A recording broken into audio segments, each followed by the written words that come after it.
สบายดีพี่น้องสบายดีพี่น้องฟังไทยฟังดาวบ้านเฮาเนาะ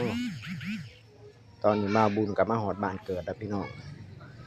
หลังจากมาจากฟังไทยกำลังมาฮอดบ้านพี่น้องในทางเขาหมู่บ้านมาบุญเนาะบ้านแกงเมืองโค้งแข้งจังหวัดสักพี่น้องแล้วมาบุญสิพาไปเบิ่งบรรยากาศภายในหมู่บ้านเนาะหมู่บ้านชนบทเป็นเรือนแบบสมัยดั้งเดิมเรือนใหม่แบบโบราณเก่าแก่พี่น้องยังหลายหม่องหลายบอนอยู่เนาะอันนี้ก็สิเป็นทางถนนมาบุญลงบาบุญก็นั่งรถไฟเข้าไปรถไฟที่รถเดินตามเข้าไปในหมู่บ้านห้างก็ยากเติบอยู่เจ้ากำลังเห็นหน้ากันนอนหนาหนาคนก็ได้มาคนน้ำเป็นดินหลายหม่องหลายบอนอยู่พี่น้องวันหนาฝนโน่นนี่ก็มันนอกกันนั่นประมาณนี้เนาะห้างก็ในหมู่บ้านก็ประมาณโลกกลัวพี่น้องประมาณโลกกลัวหน้ากากา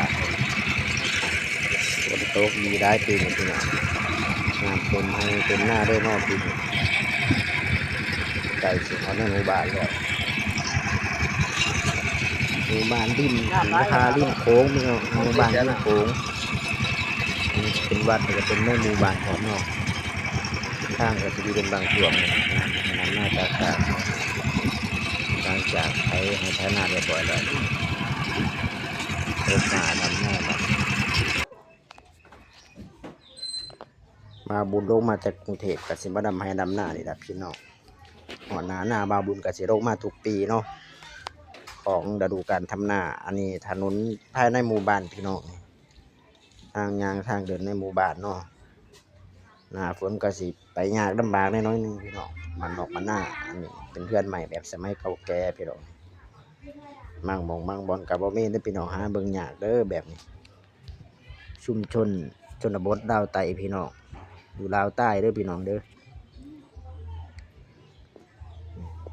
บรรยากาศภายในหมู่บ้านอันนี้ก็จะเป็นบ้านเก่าสมัยหนังเดิมพี่น้อง